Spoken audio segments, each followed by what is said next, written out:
Black perspectives haven't always been centered in the telling of America's story. Now, we're taking center stage. Introducing NPR's Black Stories, Black Truths, a collection of Black-led stories from NPR's podcasts. Search NPR Black Stories, Black Truths wherever you get your podcasts. I have been what we call at our school a coordinating teacher who works with teacher candidates. And I prefer to take in teacher candidates of color or from marginalized communities. Kevin Adams is reliving one of his biggest regrets. And I remember there was one brother dearly, deeply who I loved.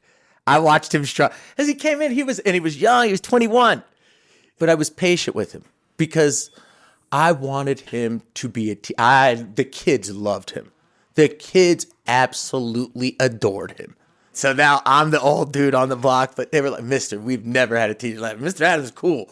It's you way cool. You know the dances. You know the music that we listen to. You cool.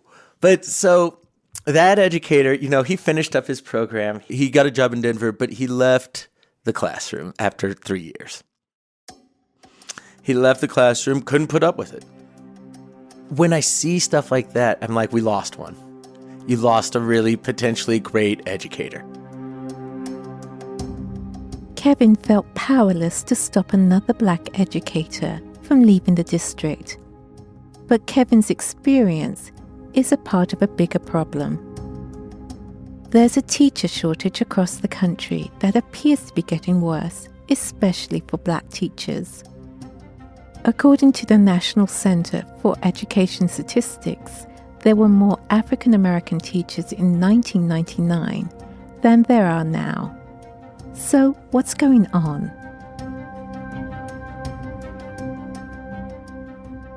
Kevin's school district, Denver Public Schools, made huge improvements over the years to make the classroom and teaching faculty more inclusive. Despite Denver Public Schools' efforts, it still remains that less than 5% of Denver Public School teachers are African American, while over 14% of students are Black.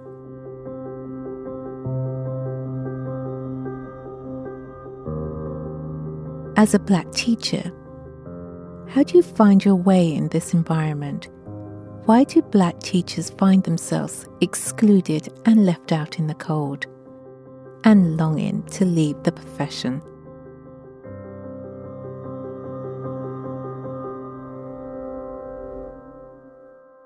Last time, we saw what happened when Colorado Springs District 11 removed the Equity Department, and how parents and students of color felt excluded and ignored by the school board. So, what does it look like from the other side when a school district says it values equity and commits resources to make it a priority? This time, we look at Denver Public Schools, a school district that values equity in the classroom and with its staff, but struggles to achieve these good intentions.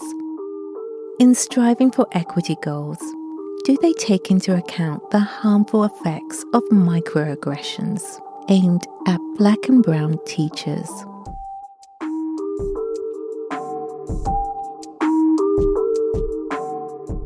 This is Systemic, a series that tells stories of those who fight injustice as they attempt to dismantle the status quo. I'm Jo Erickson. In this episode, Kevin Adams, an African-American teacher in Denver Public Schools, uses his voice to challenge the education system that treats teachers of color differently. His voice amplifies hidden truths of being Black and being a teacher. When you first meet Kevin, he's a small-framed, gentle guy with a big smile. Then it comes at you, this huge bundle of energy. Whether he's feeling passionate or disappointed by something, you're going to feel his energy. It's impossible not to. Welcome back, everybody. We have Made it to dun, dun, dun, dun, Season 2, Episode 1 of the Exit Interview. I am Kevin Adams, and I'm joined by my host. Kevin started a podcast with his friend and 2021 Colorado Teacher of the Year, Gerardo Munoz, 6 years ago. It's called Two Dope Teachers with a Mic. It was just not cool. You understand? Yep. You know, coming from South High School, we got what we wanted there. You know, and you're sitting here, you're like, okay. It started out as a way for friends to process microaggressions. It wasn't a coincidence that Kevin and Gerardo created the podcast after a stressful staff meeting. Gerardo remembers it well. There was the staff meeting, and then there was the fugitive staff meeting, when members of marginalized and minoritized communities will find safe spaces to be honest with each other and to really talk about what they're really feeling in this. And so we had these conversations. In August 2021, Kevin and Gerardo only had one thing on their minds: the educators who didn't return to school. In one of their first episodes of the academic year, they put a spotlight on Black educators. Gerardo explains why this is necessary.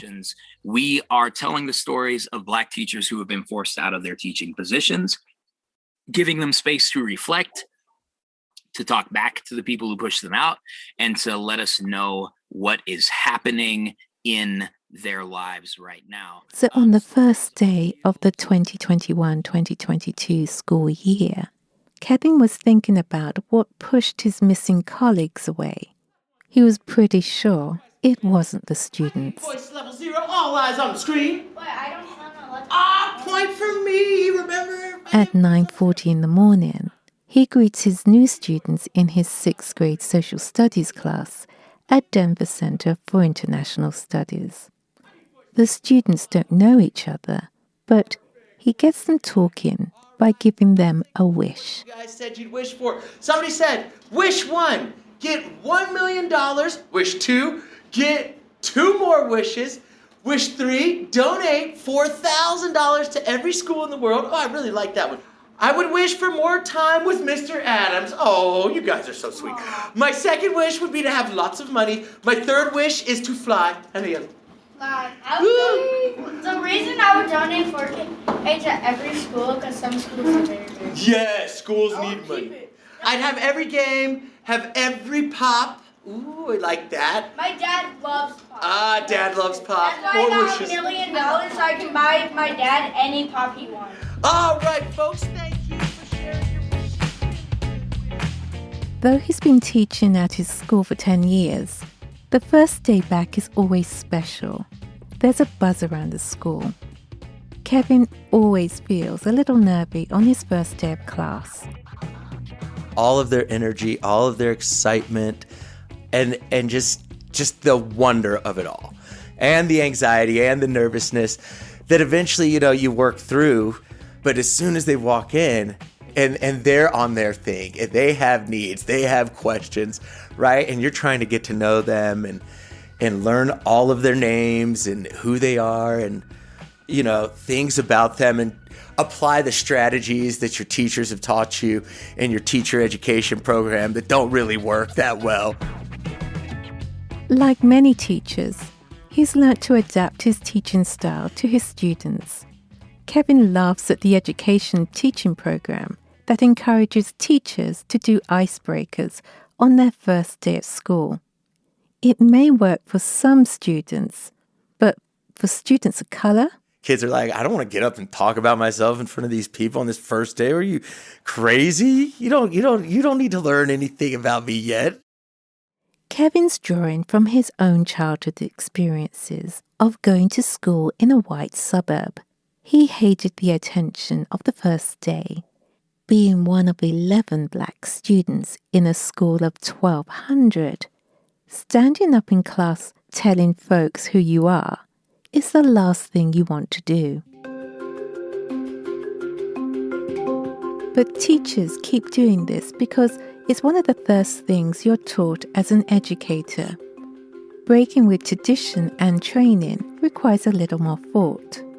The only way to achieve this for teachers is to switch off cultural bias.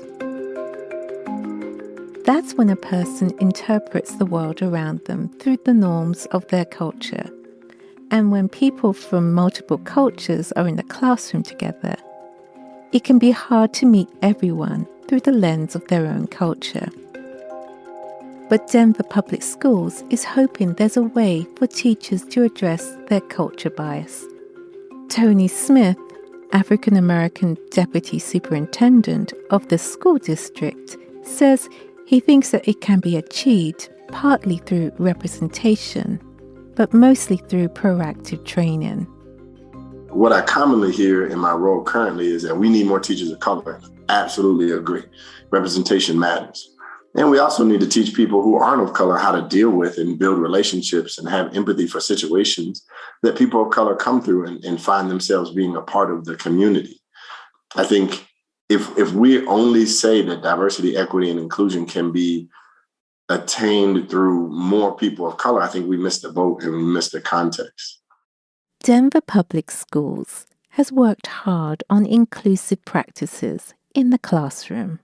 They pioneered the Black Excellence Resolution, which values African American students' experiences while pushing Black students to high achievement levels.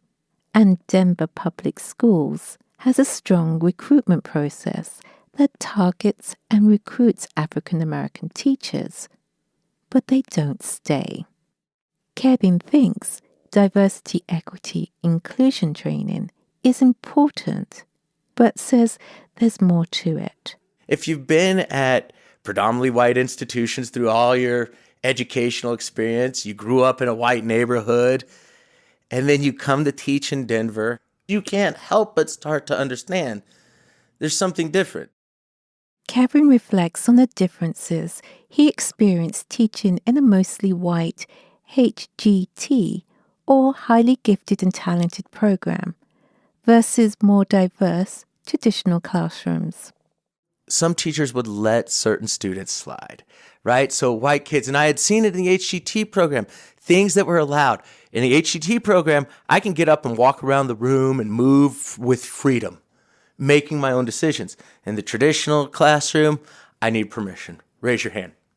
We can't let these kids, or you can't let them raise their voices, right? Because, you have black girls that get really passionate, right? Well, there's a reason why they're passionate. That means that's showing that they're into it, right? And I don't think it goes back to that bias training. I think that's important, but if you're never exposed, if you don't know Black culture, if you don't know what Black joy looks like, then you will mistake. It's what happens all the time. I'm going to express myself a certain way. Kevin wonders if Denver Public Schools is placing too much attention on training. Instead, he feels the school should prioritize more teachers of color in the classroom. For a long time, I was isolated, right? And you start to normalize it. And you're like, oh, well, maybe this is the way it is. And think about the systematic reasons why there aren't Black educators. Why are there not other brothers like me? Why do I not see us? And the kids tell you, Mister, you're different. I'm different. Mister, you're different. I've never had a teacher like you. What do you mean? Black teacher. You're just different. Being alone is only part of the problem for teachers of color. The other part is something a little harder to put a finger on: microaggressions. Microaggressions are more than just thinly veiled, subtle, and sometimes unintentional remarks and behavior. Instead, they're the kind of remarks, questions, or actions that targets and devalues specific cultures, genders, and communities. You've already heard Kevin talk about microaggressions towards black girls sent to detention for being too loud, or peers who questioned Kevin's teaching processes. These are just two of many incidents. When you experience it once or twice, microaggressions may seem inconsequential, but over a course of a month or year, they exact a terrible toll on a teacher's psychological well-being. When they happen every day, well, they start to wear black teachers down. Kevin is no exception. He's 17 years into his career and getting tired.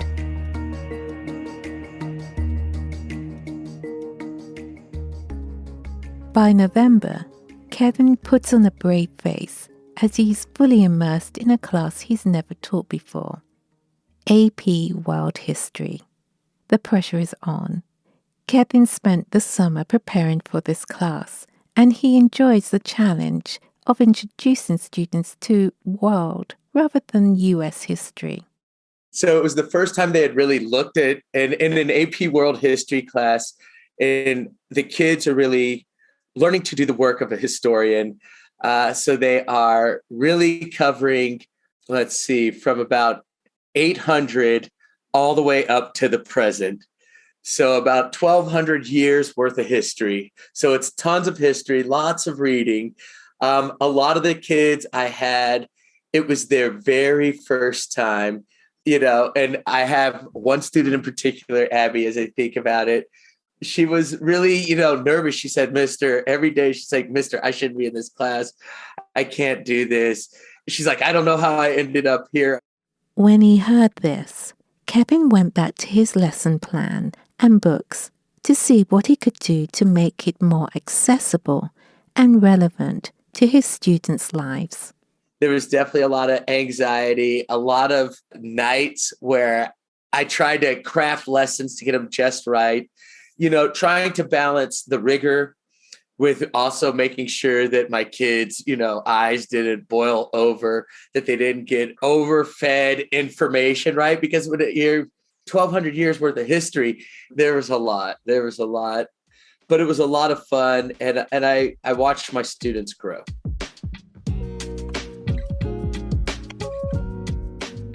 Just before the Christmas break is always a stressful time for teachers.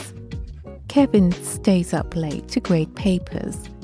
He has to grade everyone before the holiday, but there's a lot of distraction. Usually there's like a ugly sweater, holiday sweater type of contest. So you see kids and adults walking around with these great ugly sweaters, and the kids love to have potlucks. And if you've never been to a potluck planned by middle schoolers or high schoolers, you're missing out. They are very good at chips, candies, cookies, sodas. I feel like my life ramps up because I usually rush to get all of the grading done, finish up all of that stuff in finals week.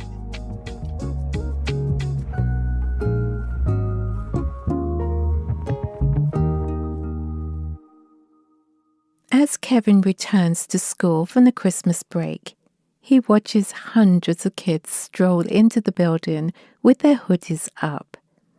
As he follows the sea of hoodies, he thinks how much attitudes have changed.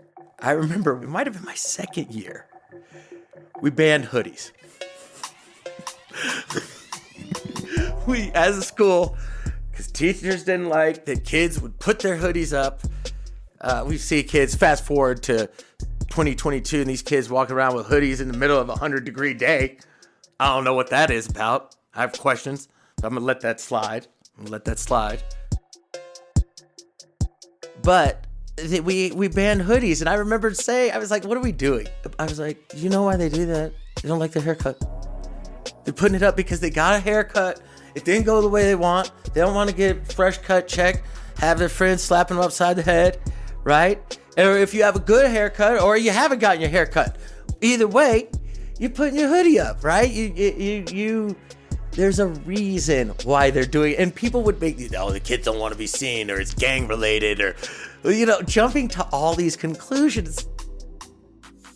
Kevin has learned a thing or two over the years on how to address colleagues' harmful stereotypes. Today, he wouldn't have a problem calling in this issue. This is a new term that many Black folks are adopting. Call-outs can be important ways to speak truth to power and call racist people to account in a public space. But many folks are using the concept of calling in, which seeks to refocus challenges to racism by talking to the person privately and aiming for change rather than shame. But at the time when the school banned hoodies, as a new teacher, Kevin didn't know how to talk to his colleagues about racial stereotypes. When I came into a building of veteran teachers, people who had been there for a long time, right? And so you just listen. You just listen and you try to think. And again, me not jumping to a conclusion that, this is clearly racially motivated. But I think what it comes down to a lot of times is ignorance. It's a fact that people are just ignorant of another culture and the way people approach things, right? And I remember certain people would talk about certain kids, and my parents go to church right down the street at Shorter AME Church, and I'd see some of my kids over there, right? At church, I'd be like, well, if you saw this kid at church and they're helping pass stuff out, yes ma'am, no ma'am, dressed up, handle it. I'm like, get to know them. Get to know the kids, right? People need to experience. They need to get out. Go to the Black Arts Festival.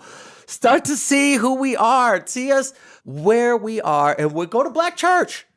You think they've stepped into Black church? Do you think a single one of these white educators has stepped into Black church? Now, when Kevin's confronted with a racial situation, he likes to address the matter by calling in rather than calling out. I think that's way more effective. It's February, and on a chilly day, the school is preparing students for SAT tests. Kevin was approached by a white English language arts teacher for advice on the N-word in books. I'm like, I don't want to be the Black Whisperer today. Can I just come in like y'all do and just go about my business?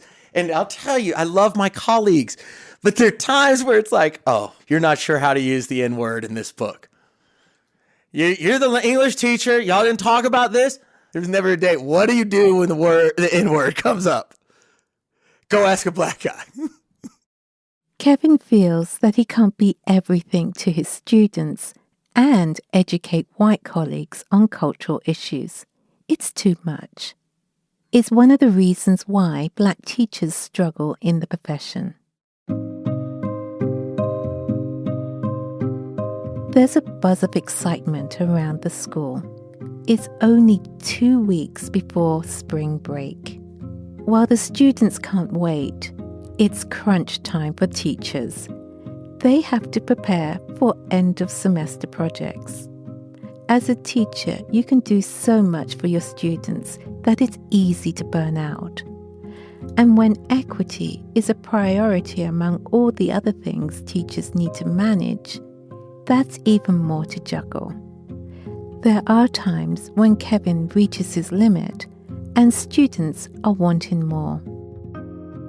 To me, when I think of equity, right, it's that all of my students get what they need. All of my students get what they individually, each one of them, needs.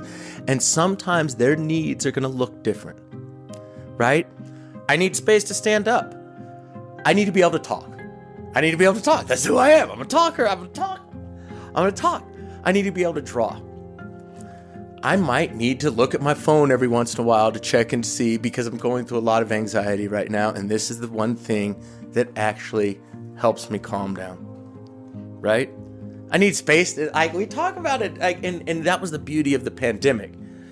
It gave us the freedom to try different things because people finally said, oh, wait, these kids, they have emotions, they have feelings. They're going through a real thing because we were going through it too, right? And so it was like, okay, maybe today we don't have a lesson, we just talk.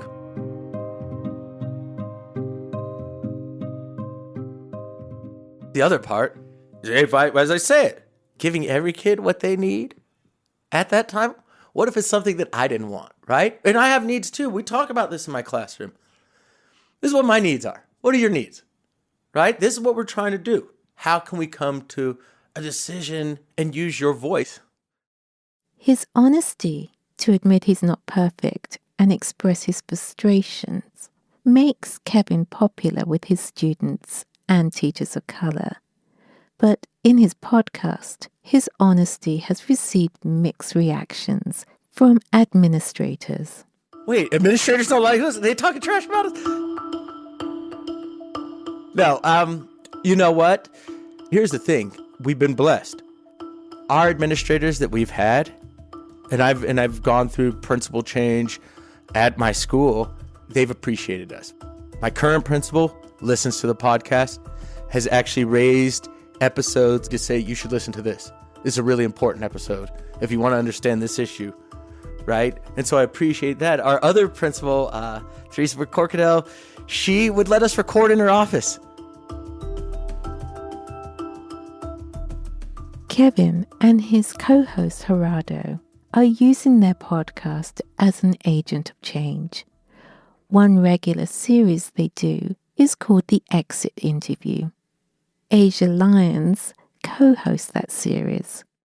In 2018, I left teaching. I was teaching in Cherry Creek School District in Colorado in the Aurora area. And I was actually pushed out of teaching due to racism by my administrator. And when I left, I realized that I really wanted to tell the superintendent what was going on with my experience and really make sure that he understood, like, I'm not a phenomena, right? That lots of Black educators are getting pushed out, and that he should, at least if nothing else, know one teacher's story. So I emailed him several times and finally got a response. And so I went to his office and we spoke for about an hour, maybe 90 minutes. And I had everything written down, so I knew what I was going to say. And I basically explained to him the reason why I was leaving, the reason why so many educators that I knew, Black educators that I knew, were leaving, and just kind of laid it all out there. And of course, he gave me we are working towards excellence. We are working hard, push play kind of thing, right? Yeah. And the expectation wasn't that I was going to it was going to be a revolutionary conversation and he's going to change his ways. It was just like, right, you need to know this so that you can't say you didn't know.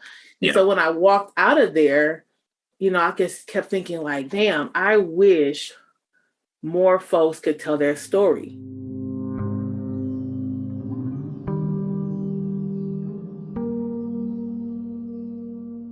There are so many things that push you to the edge. And then you add the pressure of being judged, not as an individual, but as a race. Failure means that the school won't hire another Black teacher. My whole first year was like, oh, I can't get fired because what if I don't do well, they're going to hire another 26-year-old Black man to come in here and do this job. And on top of that pressure, there's microaggressions and being seen by white colleagues as the go-to expert on Black people. Is it any wonder why Black teachers are leaving the profession?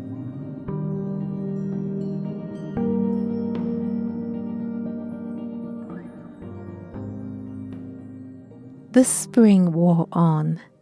Kevin's focus was on his students' AP World History test. The students worked so hard throughout the year. But in the background, the thought of Black teachers leaving the profession was never far from his mind. And near the end of the school year in May, the problem was getting national attention from the Teachers Union. Groups like Denver Classroom Teachers Association held walk-in protests at schools in Denver. Students from North Heights today protested the firing of Tim Hernandez. At one point, he joined the march and led the crowd. The dismissal of teacher Tim Hernandez reverberated with Black and brown teachers. Kevin felt Denver Public Schools lost another good teacher.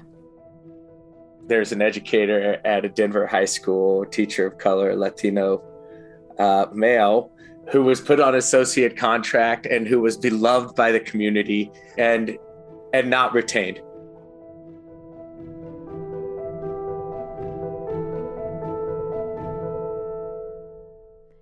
Many believed the school used Hernandez as cheap labor and they didn't want to pay him a full-time teacher's salary. They could find more teachers, mostly of color, to fill the cheaper associate position. I reached out to the principal of North High School but got no response. Denver Public Schools did put out a response in an email saying associate positions don't qualify for automatic renewals. They wouldn't discuss the matter in depth because it's a personnel issue. Recruit, retain, respect. Recruit, retain, respect. The dismissal of Tim Hernandez triggered a huge response from students, parents, and white teachers. How many of you have had a teacher in your life who was a teacher of color? That's not enough. We should all be able to raise our hands, even as teachers. As another school year ends, I wonder, why do Black teachers return? They have to cope with all the stresses of being a teacher, the many unpaid hours of preparation, and the added problem of microaggressions. Kevin wonders too. And I think it always makes me question and you're like, what keeps you in it? Like this year, what do I think about? I think about quitting. That's what we think about. But it's the kids. It's the kids, and that'll always be the reason, I think, why Black educators, if they do choose to stay. Throughout Kevin's career, he's thought about giving it all up and doing something else. But he hasn't. His podcast is making waves. Administrators and principals are hearing hard truths about their schools. Maybe change is possible. So, what would success look like for Kevin? To be honest, I don't know. I don't know what it looks like and feels like. I know what I'm working towards. I know what I fight towards every day and the work where that would go. But I can only imagine what it looks like to be successful. Because like Roger said, we grew up in this oppressive system. Right? I've grown up in a system, and I see a system today that in some ways allows for way more expression. But I don't know really what it looks like. I can imagine it's a place where people feel liberated, right? Where there's no fear about learning, where kids have options and freedom, right? And when we say freedom, I don't just mean like, are you going to do math? Are you going to do science? Like freedom of movement, right? The freedom that we see in like the top tier white academies.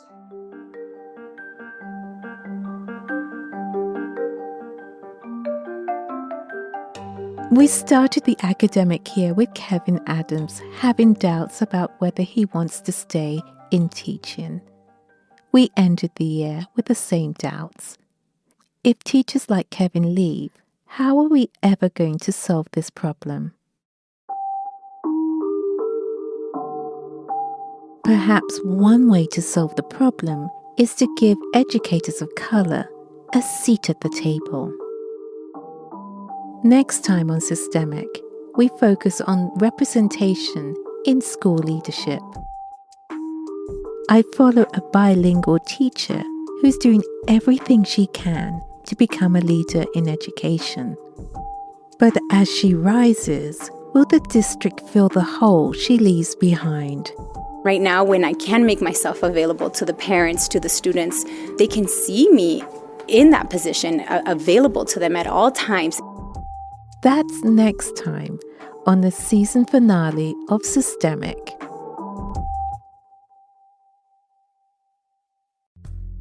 Hey, it's Jo.